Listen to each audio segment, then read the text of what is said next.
नमस्कार, आप देख रहे हैं बिस्तक। मैं हूं रजत देवगन। हफ्ते के आखिरी कारोबारी सत्र की जब शुरुआत करने जा रहे थे तो किस माइंडसेट में थे ज्यादातर ट्रेडर्स की पहले ही 4 ट्रेडिंग सेशन में बहुत बिकवाली हो गई है, तो हो सकता है कि शुक्रवार को लोअर लेवल से खरीदारी आ जाए, क्योंकि अभी तो सैंटा रैली बननी बाकी है। लेकिन सैंटा रैली तो बनी नहीं, बाजार औंधे मुंह लुढ़क गया और 5वें ट्रेडिंग सत्र में टूटा। तो ये जो 5 ट्रेडिंग सेशन में से सबसे ज्यादा बिकवाली तो आज शुक्रवार के सत्र में ही देखने को मिली है। इतनी भयंकर बिकवाली देखने को मिली कि लेने के देने पड़ गए। बाजार बुरी तरीके से फंसा गया, सुपड़ा साफ हुआ। यह कि कंट्रोल से बाहर हुआ। इस हफ्ते का रिकॉर्ड देखें तो इस हफ्ते में 1180 अंक निफ्टी नीचे चला गया, 0.5% गिरा है। इस हफ्ते सेंसेक्स 4091 अंक गिरा है, लगभग 5%। इस हफ्ते बैंक निफ्टी 2824 अंक गिरा है, 5.25%।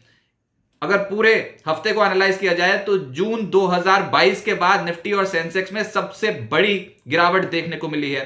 हालत बहुत टाइट थी, लेने के देने पड़े हुए हैं, क्योंकि हम समझ रहे थे कि बाजार लगातार चढ़ता चला जाएगा, लेकिन बाजार ऊपरी स्तरों पर कर गया ट्रैप और यह हफ्ता बाजार के लिए बहुत भारी पड़ गया। आज चौतरफा बिकवाली देखने को मिली। एफआईएस की बिकवाली वैसे इंडियन मार्केट्स पे हावी है और रियल एस्टेट सेक्टर, जहां पर पिछले कुछ दिनों में बहुत ही अच्छे रिटर्न मिल रहे थे, आज औंधे मुंह लुढ़क गया और सभी सेक्टर्स इनफैक्ट आज के सत्र में पिटे हैं।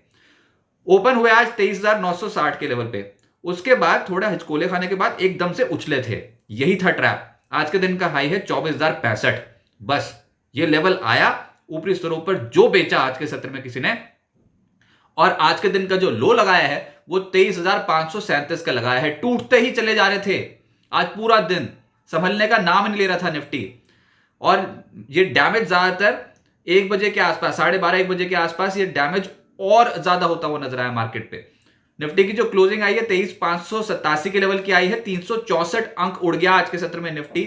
और जैसे मैंने कहा कि पिछले 5 ट्रेडिंग सेशन में देखो तो सबसे ज्यादा बिकवाली आज दिखाई दे रही है। निफ्टी बैंक 50,759 के लेवल पे हुआ है बंद, 816 अंकों की गिरावट के साथ, और सेंसेक्स 1,176 अंकों की गिरावट के साथ 78,041 के लेवल पे हुआ है बंद। एडवांसेस थे 5 और गिरने वाले थे 45 आज के सत्र में। निफ्टी गेनर्स में जो बेचारे चढ़े उसमें डॉक्टर रेड्डीज इस महीने ही आउट परफॉर्म कर रहा है मार्केट को, तो ये तो इस महीने का ही शहंशाह है, लेकिन आज के सत्र में 1.5% चढ़कर बंद हुआ। फिर जेएसडब्ल्यू स्टील, ये सेंसेक्स से बाहर हो गया, आज से जोमेटो सेंसेक्स का हिस्सा हो जाएगा, पर जेएसडब्ल्यू स्टील आज लोअर लेवल से रिकवर कर रहा था। ICICI bank, Nestle, HDFC life, यहां पर हरियाली देखने को मिली, लेकिन लूजर्स में एक तो शेयर ज्यादा, ऊपर से परसेंटेज के लिहाज से ज्यादा डेंट पड़ गया। Tech Mahindra, Axis bank, IndusInd bank, M&M trend 3% से 4% लुढ़क गए। एफएनओ गेनर्स की सूची में doctor Reddy's, Petronet LNG, Divi's labs, Apollo tyres, UPL returns बताने लायक है ही नहीं। लेकिन एफएनओ लूजर्स में सीमेंस 10% का क्रैक पड़ गया आज। ये मैनेजमेंट के मुताबिक कैपेक्स में धीमापन देखने को मिल रहा है, उसका असर था। आज मैनेजमेंट की कमेंट्री बाजार को बिल्कुल पसंद नहीं आई, सीमेंस एकदम से क्रैक हुआ है। इसके अलावा आरबीएल बैंक 7% टूट गया। एलटीआईएम, एबीबी इंडिया और पीएफसी जैसे स्टॉक 5.5% से 6.25% नीचे आ गए।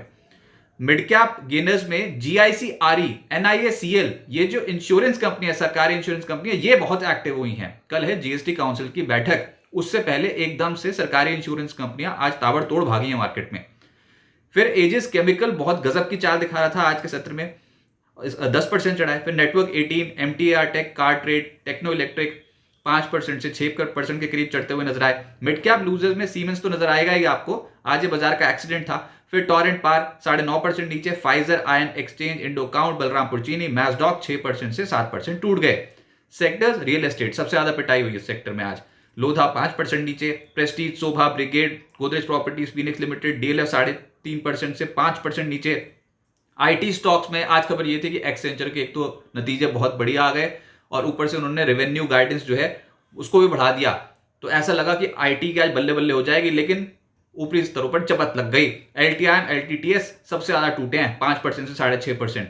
एम्फेसिस 5% नीचे। परसिस्टेंट, ये लगातार चढ़ रहा था स्टॉक, यहां पर आज रिवर्स गियर दिखाई दे रहा था, 4% आज ये नीचे आ गया।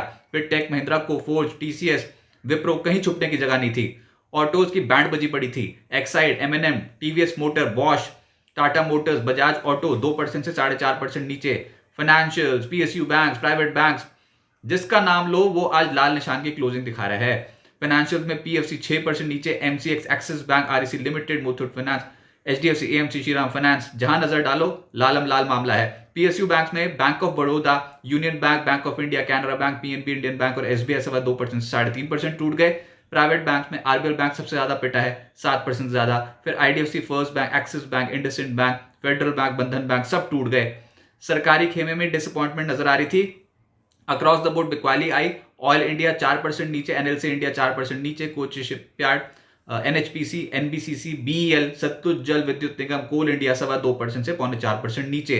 मेटल्स में हिंद कॉपर 4% नीचे, Vedanta, JSL, NALCO, steel authority, Hind zinc, Tata steel सब आज गिरे हैं। प्राइमरी मार्केट पे हलचल बहुत तेज है। इंटरनेशनल जेमोलॉजिकल इंस्टीट्यूट की आज लिस्टिंग हुई, अच्छी लिस्टिंग गिरते बाजार में। 417 रुपए का इश्यू प्राइस था, उसके मुकाबले 510 रुपए पे ओपनिंग हुई, 22% प्रीमियम के साथ। फिर क्लोजिंग हुई है 468.45, 12% की रिटर्न तो गिरते बाजार में भी दे गया निवेशकों को। अब जो IPO खुले हुए हैं उसमें आज जो IPO खुले हैं वो है 3, 24 दिसंबर तक खुले रहेंगे। वेंटिव हॉस्पिटैलिटी अभी तक 0.75 टाइम सब्सक्राइब हो चुका है, 610 से 643 रुपए प्रति शेयर का प्राइस बैंड है। सेनोरस फार्मा 372 से 391 रुपए प्रति शेयर का प्राइस बैंड है, 1.93 टाइम सब्सक्राइब हो चुका है पहले दिन। करारो इंडिया 668 से 704 रुपीज प्रति शेयर का प्राइस बैंड है और 0.09 टाइम सब्सक्राइब हुआ है। 23 दिसंबर तक जो IPOs खुले हैं उनकी संख्या है 5, जिसमें ट्रांसरेल लाइटिंग 410 से 432 रुपए प्रति शेयर का प्राइस बैंड रखा गया है, 5.41 टाइम सब्सक्राइब हो चुका है। डैम कैपिटल एडवाइजर्स 269 से 283 रुपीज प्राइस बैंड रखा गया है, 7 टाइम्स सब्सक्राइब हुआ है। ममता मशीनरी 230 से 243 रुपीज प्रति शेयर का प्राइस बैंड रखा गया, 38.7 टाइम सब्सक्राइब हुआ है। और सनातन टेक्सटाइल्स 305 से 321 रुपए प्रति शेयर का प्राइस बैंड, करीब 1.5 गुना सब्सक्राइब हुआ है अब तक। कॉनकॉर्ड एनवेरो सिस्टम्स 665 से 701 रुपीज प्रति शेयर का प्राइस बैंड रखा गया, 1.24 टाइम्स अब तक सब्सक्राइब हुआ है। अब आगे क्या होगा? क्रिसमस रैली, सेंटा रैली की उम्मीद में लेने के देने पड़े हुए हैं। अच्छा, फिर 26 दिसंबर गुरुवार को हमारे यहाँ FNO वायदा एक्सपायरी है, ये साल की आखिरी वायदा एक्सपायरी है। तो वोलेटिलिटी तो वैसे ही चरम सीमा पे है इंडियन मार्केट पे, और ऊपर से बाजार तो ऑन द मूव गिर गया आपके सत्र में, जिसकी किसी को उम्मीद थी नहीं। और अगला हफ्ता छोटा कारोबारी हफ्ता है। 25 दिसंबर को क्रिसमस के मौके पर भारतीय बाजार बंद है। हमारे बाजार तो एक ही दिन छुट्टी पे हैं, लेकिन जो बाकी के बाजार हैं बड़े वाले जैसे कि US, वो 24 और 25 दिसंबर को बंद रहेगा। फिर 24, 25, 26 दिसंबर को UK, जर्मनी, फ्रांस के बाजार में छुट्टी है। तो हॉलीडे सीजन पे चले गए विदेशी निवेशक, उससे पहले बाजार पर चपत लगा गए। इंडियन मार्केट्स पे तेजी दिखाकर ऊपरी स्तरों पर बहुत बुरी तरीके से बेचा है इस बार। तो ये तो अभी समझ में आया कि बुल्स की ताकत तो बहुत कम है, बाजार में तनाव ज्यादा है, सभी अहम लेवल टूट चुके हैं, लेकिन सब कुछ हो चुका है। सेंटा रैली तो आई नहीं। अब फिलहाल जो हम अभी जो ट्रेड कर रहे हैं, हम 200 DMA को नीचे चले गए हैं फिर से। बड़ी मुश्किल से चढ़ना शुरू किया था सच्ची नवंबर में, 21 नवंबर के बाद से हमने देखा था बाजार को संभलते हुए, लेकिन ये दिसंबर के तो पूरे गेन्स वाइप आउट हो चुके। अब खतरा ये है कि ये जो 21 नवंबर को जो लो टच किया था 23,263 का, वो लेवल पे कहीं ना कहीं खतरा आ रहा है, क्योंकि जो ये गिरावट आई है ना बहुत तीव्र गति से आई है, जिसकी किसी को उम्मीद नहीं थी। धीरे धीरे करके टूटते तो ठीक थी, यहां ठीक था, लेकिन अभी जो मार्केट में जो गिरावट आई है ना उसमें बहुत स्पीड से नीचे आ गए हो। ये बाजार को किसी भी लिहाज से, किसी भी टेक्निकल एनालिस्ट को ये पसंद नहीं आता है। तो थोड़ी हल्की करेक्शन होती तो बात समझ में आती है, तो पूरा का पूरा ही सुपड़ा साफ था। अब हड़कम में बेचना ठीक नहीं है, जो होना था वो हो गया है। SIPs कंटिन्यू रखिए, बाजार में वोलेटिलिटी ये तो पता लग गया, अगर हायर साइड पे जाके बिक सकते हैं तो लोअर साइड पे फिर से खरीदारी भी आ सकती है।